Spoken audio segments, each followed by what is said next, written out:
It was an article in the Downtown Magazine serving Oakland County that comes out every month that is generating some controversy this morning. We had on Lisa Brody, the news editor from that publication, a solid reporter who I've known as a personal friend for a number of years. And in the Oakland Confidential section of their newspaper, their monthly magazine, the April 2017 edition, they recount what they called a toxic malady that happened during the 9th District election at the state party convention for the Republican Party.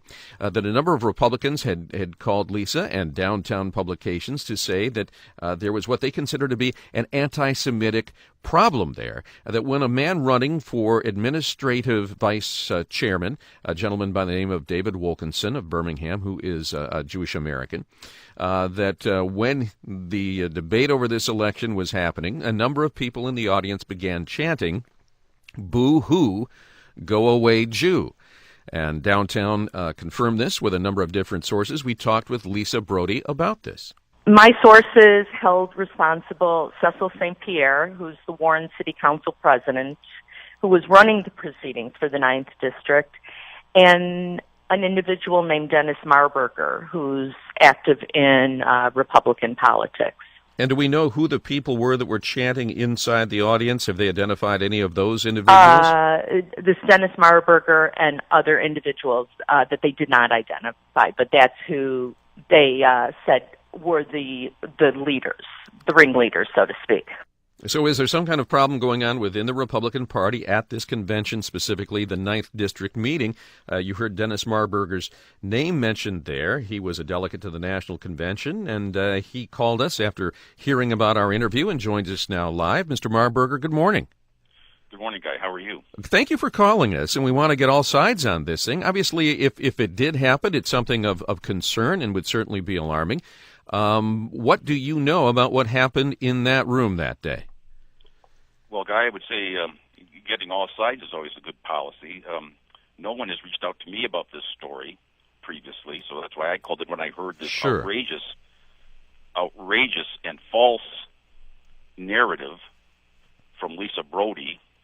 I think Dick Avener's story about the honest 9-year-old would be a good guide here. Honesty is the best policy, and so she apparently was utilizing some sources, including, if I understood correctly, some that were hearsay, people that weren't there, who made these utterly inaccurate allegations. There was no, the issue wasn't Mr. Wilkinson's religion, ethnicity, or anything of that nature. Frankly, the whole thing about chanting, I heard no chanting. I did no chanting. I mean, for her to bring my name up in this as somebody that allegedly was chanting is beyond the pale. I actually respectfully listened to Mr. Wilkinson's talk, even though he came up to the front of the room after the meeting had adjourned. So you see, Guy, what happens here is that people like Mr. Wilkinson, and there are a number of them that have what they call vice chair positions within the party. Okay. And so every couple of years, we have one of our state conventions, we elect these different people to positions. On Saturday morning, the night before, on Friday night, they're going around to the different district caucuses. So she got that one thing right, but it wasn't a vote. It was just for each of these people to speak, and there are several running for each of these positions. Because of the amount of time that's spent in doing that, some of the people will get to one of the district caucuses after the caucus has adjourned. I know that happened to several people. That's what had happened in the 9th District. Despite the fact that we had adjourned and he was told that, what the only thing that I heard and the only thing that I think was said was, David, the meeting is adjourned.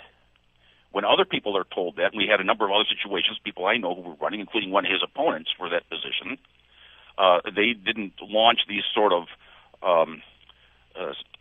libelous smears against the people in the room, but they would talk to people individually outside the room, give them some literature or something of that nature. But what you are confirming that apparently there was some kind of bad feelings following this vote, and Mr. Wilkinson tried to say something about that at the podium after the meeting had already adjourned. No, there had not been a vote, Guy. There weren't bad feelings until after he made these accusations, actually, from the podium, where he actually accused somebody of saying the meeting was adjourned because of his religion. And no, it was just the meeting had adjourned. And there were other people that went to meetings like our caucus and were told, we're sorry, the meeting's adjourned. So he brought up the issue of religion? Yes, he's the one that accused others of I mean, just out of this is why this person doesn't want me to speak. Interesting. And I will attest to that. And by the way, further, I want to make this point, that despite the fact that the meeting is adjourned, I turned and faced him while he was talking. He had a prop he was carrying around with him. And I stood there and looked straight at him and listened to what he had to say. And I didn't say a word during the entire proceeding. So for this woman to come on here, and I know she's your friend, but I'm sorry, for her to make that accusation is outrageous. And it's beneath the standards of Guy Gordon. It's beneath the standards of WJR. My God, of all the places for her to pull this kind of a stunt. I think this is outrageous. And she tarnished my good name, the good name of Cecil St. Pierre, the good name of the people of the 9th District, and then there was this insinuation because of the good name of the people of Macomb County, our neighboring county. I mean, it's absolutely ridiculous what she did. Well, this is why we're giving you the opportunity to speak, Mr. Marburger, and to get your side out there. It should be noted that she didn't have one; she had more than two sources tell her and confirm with their presence there that is what happened and that they heard that chant. Well, Guy, let me say this. You would have had a lot more people that would confirm that that's not true had she reached out. Nobody reached out to me. And when this allegation was made by Mr. Wilkinson and then a couple of other people, then people were stunned. The vast majority of the people that were there were, what are you talking about? Nobody heard this. This is unbelievable that somebody would concoct this sort of, well, maybe it's not unbelievable, unfortunately, but it's very detrimental, and it's inaccurate, and these people, if they want to make these anonymous assertions, and she wants to publish this sort of a thing without getting the other side of it, which apparently she certainly didn't come to me about this, and for her to bring my name up, I've never met the woman. Well, we should point out that your name was not in the original article that appears in Downtown Magazine. Only Cecil St. Pierre's is. But when I asked, as you heard in the clip that we played, who are the sources that are confirming this, blaming it for not shutting it down, or if there was a mention of it, for not gaveling that person. Well, apparently, but what you're telling me, what was his, what did he say his complaint was, and why did he feel that his religion was an issue? Because we obviously did have some kind of a religiously based controversy here.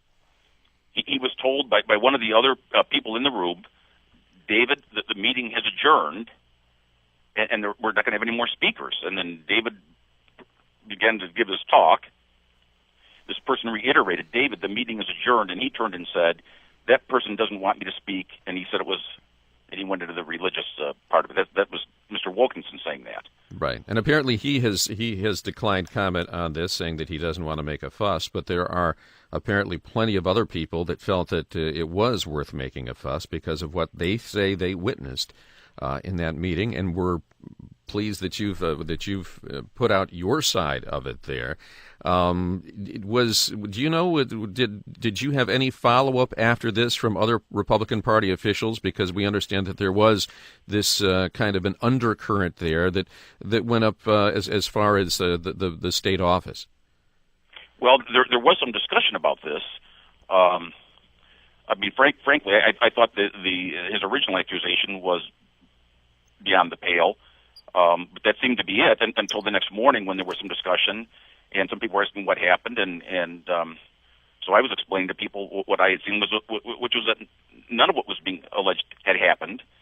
And I just think that I think it's, you know, the reality when it does occur of whether it's anti-Semitism or racism or people being treated in one way or another way because of race, creed, religion, national origin, things of that's horrible whenever that happens.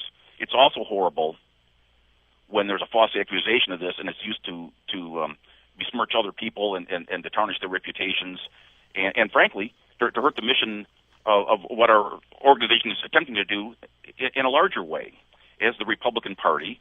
And of course, there are different conflicts within that. We have a lot of diversity of opinions on different things, not on the fact that there shouldn't be any racism or anti-Semitism. We all agree on that, which is a good thing, of course. But then, absolutely, how what role should government play in our lives, and how much liberty versus the state and that sort of thing. So we have all these interesting different things that come up.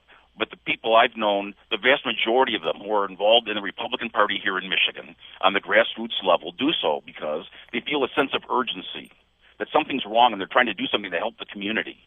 But situations like this and these rotten false accusations don't help anyone accomplish anything positive, and all they are is negative. And I regret that this has come up at all, frankly. But since it did, I thought it was important to respond, and I want to thank you, Guy, for giving me the opportunity to do so, and to Ann Thomas, your wonderful general manager, and the good folks at WJR. Well, we thank you, and understand something. We do have high standards, and we also know, and I as I said, I know Lisa Brody personally. She has high standards too, and that these names that were thrown out there were thrown out through her sources. It wasn't made up out of whole cloth. It is not fake news. That there was a problem, and a number of people that called her and that were concerned about it. And we thank you for helping to clear the air because of the smoke that was created by those calls. And we appreciate also your heartfelt condemnation of the kind of chant that they alleged to have happened, and that it's would have been inappropriate had it happened. So we appreciate that, Dennis Marburger. Well, thank you, Guy. I appreciate your time. And again, I would just hope the people that made those false accusations and gave them to Lisa would cease and desist from doing so. And thank you to WJR for all of your great work, and to you as well, Guy. Thank you very much. You have a good day, sir. Thank you. We will always get both sides for you. This show or my show in the afternoon.